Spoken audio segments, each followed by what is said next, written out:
already 2025 and we are here and we want to kind of just talk about how we've been using AI in the previous year, what we think the trends are. We want to influence or to influence you in 2025. So, Mina, how have you been using AI, ChatGPT? Well, you know what? Actually, what I'll say is what I've seen people use and do with AI and listening to what they've been doing and getting comfortable with it. And what I've seen over the last 2 years is and heard, it's going to take over your brain. It's not going to let you be smart. And then I've had the extreme opposite in another organization, another school district, where they fully embraced it and they're wanting the community of teachers and support staff and parents to use it to see what it'll do for you and how it can help you instead of thinking that, what, I don't want to use it. So some of the things that I've seen, something simple like you write an email and you want to respond to someone, but you don't want it to kind of like feel like you're being aggressive or curt or angry, or you want to respond and you want it to be fluid because it needs to go to somebody that will find all your errors and the commas in the wrong place. So you can throw the email response into Chat GPT and say, make this more fluid and use my voice and make it friendly because emails can be misconstrued. Like we read them in the voice that you think that you hear the person talking. So you try to make it like friendly. Like that's one thing that I think everybody should do. It takes less than 10 seconds to have ChatGPT kind of open on the side. Like I have 3 screens right now. So if you have it open on the side, you throw it in, it takes a moment, you throw it back into your email and voila, voila. Like it's So, that I feel like that is something simple. And I'm not saying that I can't just send an email, but one thing that I've noticed is that I will skip a word. I've even skipped words talking because my brain works like sometimes I feel like it's just going.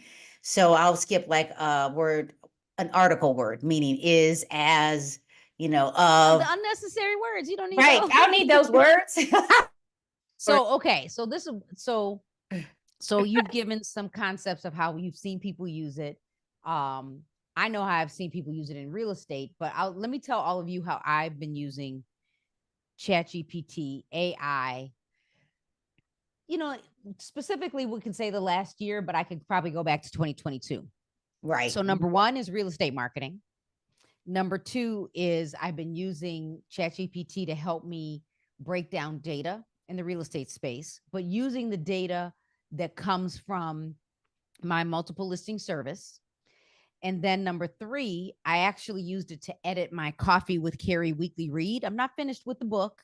It's finished. I just need to edit it. And then I've been using it to think. So, for example, if I'm stuck on something, I've been using it to kind of brainstorm me through certain issues. It could be that I'm trying to think of how I'm going to write another course. And I know you said something important, Mina, like people are there are certain industries or people or groups that might think that AI is going to take over and it's going to not make us smart. But I can tell It you, had already I took had this over. back in high school, I think it would have helped me understand the flow of a paragraph or the flow of a sentence or a verb versus an adjective. Like there are things that I still struggle with Right. in my adult age that I like with Chat GPT. So There, those I could there. I could say those are my top 4, but if I were to go back to 2022 or let's say November 2022 and then let's say all of 2023, I could easily say that in the real estate space, real estate agents they were using it to create their social media content Right. or ideas for social media because you can use not just ChatGPT, you can use Canva, and then also using it to write remarks. Now, I do believe real estate agents should not just have it write the remarks, but give it some ideas to write the remarks and then edit the remarks because you don't talk like that. So those are my ways I've been using ChatGPT and then even Canva because even on Canva, I could just upload all of my listing photos and it'll create a TikTok video and a reel in Right. seconds. So what So are the ways you've been using it? so there's a few that I really like, but there's just one that really intrigued me. And it came about because I was working with some of your industry, real estate, and it was a webinar that I did.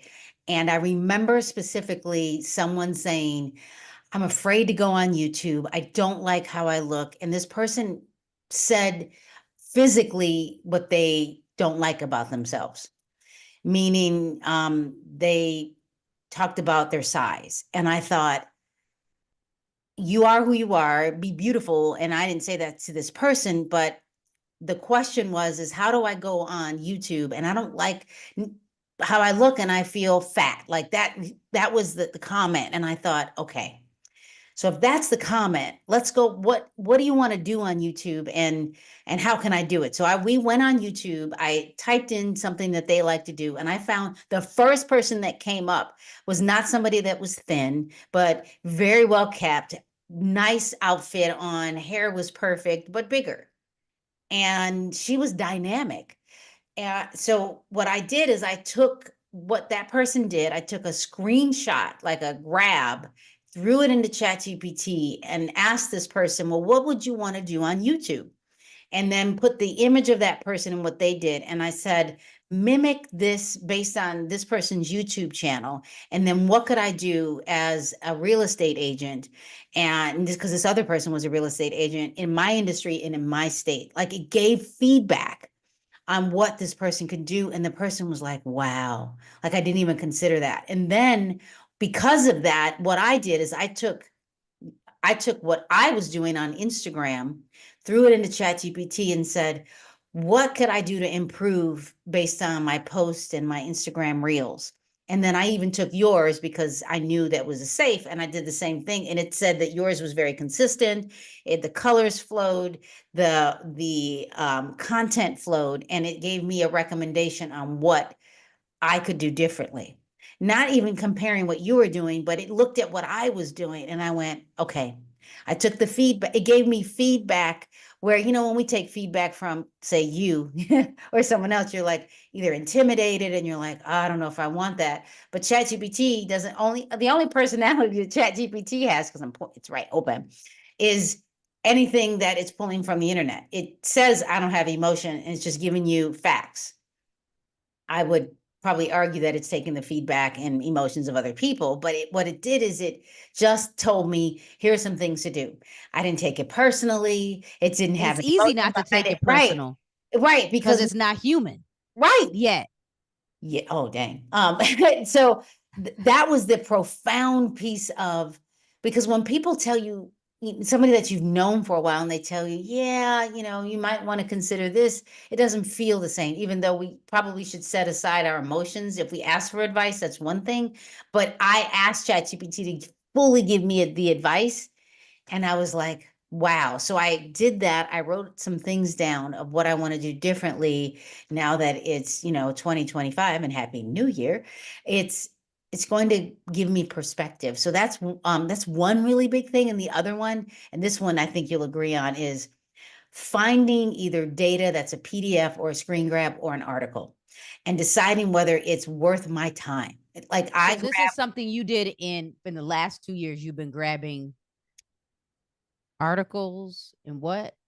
Well, now that you can put a screenshot or a picture or an article, you can upload it with the paperclip, just like you can when in an email and everything else, or you can grab the document. And I mean, I have grabbed articles that are 100 pages long, 30 pages long, and saying, give me the premise of this. How does this impact education? And based on whatever I'm doing, is this worth my time reading?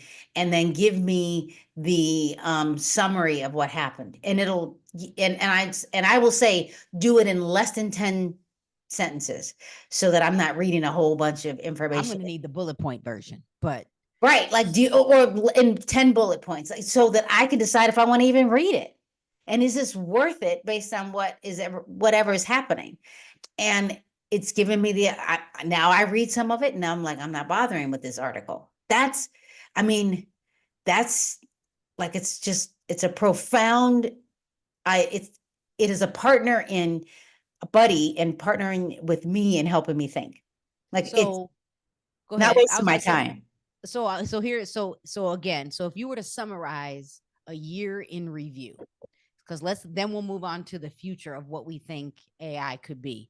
How would you summarize your year in review when it comes to whether it's ChatGPT, Canva, AI, Midjourney, Discord? How would you summarize your year and how you used it? I would say the biggest takeaway is that it's made me more efficient. It has stopped me from procrastinating. It has edited some blogs for me. It has, I've even created specific blogs, and at the bottom, I say this was based on 2 articles. This is a blog that minimized what the article said, and it was fully written by ChatGPT. It's allowed me to have a voice, and knowing that I can provide that, let's say on LinkedIn, most of them I'm writing, but it edits. It is a great editor. It's given me more time back. It's organized a day for me. It's organized my YouTube videos. It has given me my next 3 months of videos and given me a playlist. Like these are 5 things. It's a playlist. I can do it.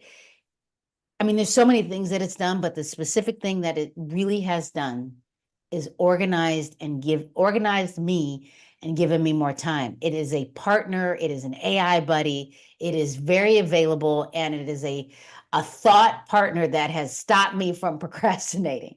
Because you can be all kinds of procrastinators. And the one that most of us do is I can be a busy procrastinator and do all these things and get stuck in the busyness, and I'm like, oh, I'm just going to do this instead. I'm doing a lot of work, but I'm procrastinating moving forward. So that's a big takeaway. So the future of AI. Happy New Year. The future of AI. Now, before we even, talk about what ChatGPT thinks the future of AI is going to be, I'll give you my future and what I think it's going to be, and then you give us your version, Mina. So, and this is for me. I could talk about what I think all of y'all should do, but this is for me.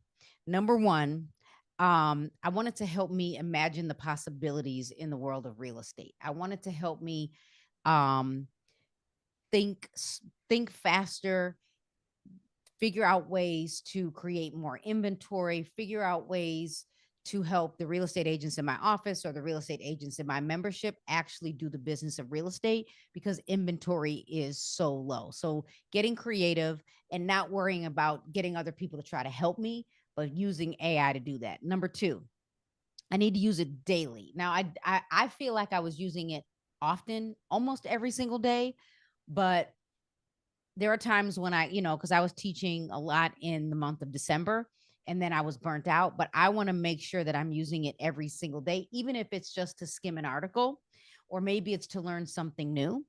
And then number three is I wanted to help me work smarter. And my idea of smarter is let's say I am taking all of the data from my multiple listing service. And I'm not going to say all, but because I have access to the multiple listing service and I want to be an agent that is creating my own inventory, I want to pull all of the what's for sale down off the MLS and I want to scrub it, ask ChatGPT not to share it with the world, the public, scrub it and tell me which would be the ideal property to purchase for someone that wants to become maybe a landlord or someone that might want to do Airbnb, because what ChatGPT can do is go to the city or the village and look up the ordinances to make sure I could actually do the Airbnb. Like, is it close enough to a train?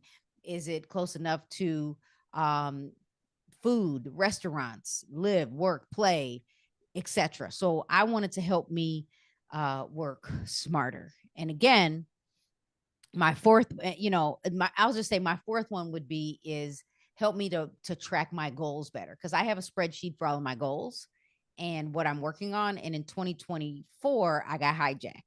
And I allowed the hijack where I ended up working on some other things. But I need to protect my yes. And so how can I do that as my number four? So Mina, what do you think the future of AI would be for you? And I just had ChatGPT literally organize it for me. My biggest one is the role that I'm in and how I can become very efficient. And I use that word a lot, but specifically, and I want to read this, transforming data analytics and decision making in a way that allows me to take everything that I've done for the month and having it organize my brain because, wow, everything that is going on in my brain, I can let it hijack me. So specifically, how can I use data analytics to support the people that I'm working with, the principals and educators? And then how can it help them help the teachers and the students become really good academically? That's one. The other thing is, how can I use it to organize what I want to do for myself? Like finishing my book, like keeping me on task, creating not just a checklist of getting things done so that I am, I have a routine. Like every morning I have a routine and I like to stick to it. And what is that checklist that is going to allow me to become really focused and organized? And then finally, how can it help me be more specific on YouTube and Instagram and creating a space that when I retire that I can consult and be available to the community, because I'm not going to be in administration forever, but giving it a space where it helps me be better at what I'm doing. And it allows me to gain access to help others. I mean, yes, it is a place where it does help you organize so you can make money, but it's not just about making the money. It's about making an impact to support others so that it helps others be better at what they're doing. I think that hopefully that makes sense. It does. So, before we wrap up, I don't know, Mina, if you did this, but I came over to ChatGPT and I asked ChatGPT um, what the trends in AI and ChatGPT will be for 2025 for real estate, business, and education. So I'm going to give you what they gave us as the top 10. Do I think it could have given me more? Do I think if I was a little more specific, it could tailor it to maybe, income driven strategies or social media? Yes. But here's the real estate portion. And still there's 10 for real estate, um, education, and then number 3, business, all combined. So number 1 was hyper personalized client engagement. That was trend number 1. And I don't know if this is in any specific order. Number 2, AI powered property listings, which to me is kind of cool because I have the new Meta glasses. I'm just waiting for the prescription, and I could see the tie-in when it comes to using AI. And we really do need to talk about the imaginable, Mina, of face recognition one day. Number 3, Mm-hmm. predictive market analytics. This is ChatGPT saying what I already told you, using, real-time offer scenarios, what some businesses have started pre-pandemic even, but now using it, predictive analytics with AI, automated lead generation and follow-up. This is already happening. I watched someone actually have a live conversation with an AI powered bot. And this AI bot, Mina, literally had a whole conversation with a human to get them to convert to sell their house. And number 5, voice controlled home searches, which to me, I could feel like voice controlled home searches, especially for a real estate agent, would be huge. If I'm out and I have my Meta glasses on and I have my mobile device and I can say, hey Meta, log into my multiple listing service and show me the best houses based on this criteria for this client. Boom, and it just starts talking to me. I, and then, but for the consumer, this is why, Mina, I truly believe real estate agents that are stuck on using older systems and they won't change are going to either retire or get replaced, because a lot of the stuff is being built for the consumer, and the consumer is probably looking to buy one house. A seller is looking to sell one house. And so they're going to go to the public systems faster than our systems because it's built faster. Now, here are the Yep. business trends. AI driven, this was number 6, AI driven branding and marketing. Number 7 is streamline team collaboration. So if I'm on a team, whether it's real estate, whether it's a coffee shop, whether it's a hair salon, whether it's me as an instructor, you as an instructor, or speaking nationally, streamline collaboration. Number 8, customer service chat bots, which I kind of referenced, because I can say when it comes to customer service chat bots, it's already been there, but I could see the chat bots getting more specific and understanding who they're talking to based on everything that's online on the internet of things, the data lakes, right? Because we say everything on social media. Some of you Right. probably need a social media break because we just put it all out there. Yeah. But I can say there are some businesses that if they're going to use this, they need to invest in better tools, because I was dealing with a company trying to get them to talk to me, and the bot couldn't answer my questions. It wasn't updated. The one cool thing about the customer service part, though, is the multilingual. So if I'm dealing with someone in, let's say, Cabo San Lucas, and that bot can switch languages. And then in education, it said AI enhanced personalized learning, AI tutors like ChatGPT. You're already doing this. And then number 10, AI powered administrative support. I could see the AI powered administrative support. Educators will benefit from tools that automate grading, report generation, and curriculum updates, freeing them to focus on the teaching. But I just lost my train of thought. Oh, and my number 11, one of my trends is for those of us that truly want to be literate, multi, we speak multiple languages, that we could use AI every single day. Now, Mina, what did yours come up with?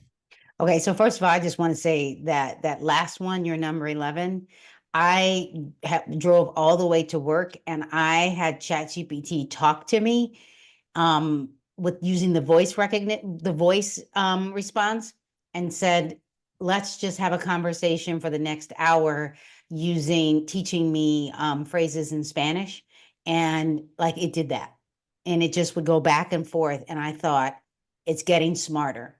It's getting, so that's exactly what it's doing. So now I'll tell you from an education perspective. And I actually put into ChatGPT, what are the trends in AI, generative AI, because it's generating it. And based on everything you've learned about me over the last 2 years. And what it said was strategic data utilization, because I use data all the time. And in other words, that's my number one was grabbing public data. Now, because student data is not public, that's harder, but public data to inform what teachers are doing and how principals can provide professional learning for their teachers and students, like grabbing that data to inform, like, this is what's happening, what are the trends, and what do we need to do differently to help our students academically. The number 2 one, which I really like, is the personalized learning. We can do personalized learning on our own. Like a lot of us will go on Google and, I want to learn about something, and you'll get all these articles. What ChatGPT does for you is you can say, I really want to learn about whatever concept it is. Find me 3 articles that are the latest articles in this, and give me a study guide to do whatever. That's personalized. Like for me, but it can do that for students. Like there are students that are, 2, 3 years old that can't type, and you have a chat bot that does personalized learning for them. Of course, I would hope that it's being monitored, because students will ask crazy things. But what's great about ChatGPT is that it initially doesn't want to go down a negative route. It will say, I won't do that for you because that could be harmful, which is nice. But you do want to monitor it, because, anybody can do what we call jailbreak. Number 3 is AI-driven leadership development. How can it help? And this is any industry. You want to go into leadership to support others. Like, how can you lead where people are able to do what they need to do without you micromanaging them, and they can take the initiative to do what they need to do on their own? Like, what does that really look like? And then number 4, integration of demographics and psychographics, meaning how can you use the public data and and the demographics to inform whether it's in real estate or business or in education to help you find the trends that are going to help what your community needs and not what the neighboring community needs. Because all school districts or schools are different. We might think they're the same, but demographics are different. You have different cultures, you have different beliefs, and you need to, as a leader, be able to look at those demographics to inform what you're doing. And then number 5, efficiency in administrative tasks, email, writing, editing. Please help me, read this, make it more fluid, use my voice, that kind of stuff. Number 6, ethical AI integration and privacy. What are the ethical implications of what we're doing with AI? Because AI can think for us, but how are we going to use it so it's thinking with us? And how are we going to make sure that we're really adhering to privacy? Because what happens in education or even in real estate or business is, oh my gosh, I'm going to grab all this data from my company and throw it in AI. But it says open AI, so it's open to the public. So you have to be really aware, cognizant of what you're putting in there and teaching people how to use it ethically and making sure that you're considering privacy. Number 7, bridging educational and business applications. We have talked about the crossroads of real estate and education. And if we don't educate children and teachers on how generative AI is happening in the world, I think just teachers, real estate professionals, business everything, owners, managing brokers, we need to bridge we're the gap. not first. Right. Well, think about it. Education is always 10 years behind. We might have all the pretty gadgets, but if you ask a business professional today how they're using generative AI, are we teaching children how to use it? Are we teaching teachers how to teach children how to use it? And are the universities using it? Because the people that are programming the generative AI are the people that may not look like you and I. So the voices behind the generative AI and the programming need to be more diverse, so that when you do put stuff into ChatGPT, you get a diverse output. Because if I put in, it's true, if you put into Midjourney or Copilot or ChatGPT, give me the perfect image of a real estate agent, I always get a male that doesn't look like me. So that's something that is huge. And then number 8, generative AI for content creation. There's no reason why you can't help it. It should help you create content so that it's really quick and fast, and everything that you've done. You take everything that you've done, you throw an image in there, things you've done in Canva, throw it in there and say, I need 5 things that I can talk about on YouTube, and just give me the titles, and then you run with it. Things like that. So, go ahead. Go ahead, you finish. I was going to say number 9, empowering educators through professional development. And I don't mean just teachers in K-12 or higher ed. I mean in real estate, in business. We're all educators because we're teaching somebody something. And then number 10, AI for equity and access. We need to make sure that the economically disadvantaged or have access to it, because Silicon Valley, those students are probably using it in the classroom already. We know that in Japan, they're using it. Japan has the highest scores academically in mathematics and technology and science. And they already are allowing and giving access to their 3-year-olds. And we don't necessarily do that because we have these beliefs that are ingrained in our brain that we don't want to mess people up, instead of saying, let's try it, and then come up with a way to integrate what's happening so that we can change the world. And yes, know that there is the complete opposite, and then how are we going to mitigate or lessen the bad stuff that could happen. So those are my 10. So give us your takeaways for the future of AI in the coming year, and then we'll keep coming back and sharing insightful information, not just about ChatGPT, but Canva, Google, Gemini, Copilot, Midjourney, everything that we're learning on a day-to-day basis. And what are your takeaways? My takeaway is that we need to integrate it in what we're doing. And I think that if businesses and education systems aren't integrating and allowing it to influence and learn with it, people are going to be left behind, and companies are going to create their obsolescence, and meaning they're going to become obsolete, like Sears and Montgomery Ward and the companies that could not embrace the future. Blockbuster. If you keep saying, oh, this too shall pass, it will pass, and you're going to be passed along with it. And I'm just going to say to everyone, just my reminder is use it every single day and learn so you can educate those around you. So thanks for watching. Make sure you join us over on YouTube and on Instagram and TikTok. Yeah. And thank you for joining us in the new year in 2025.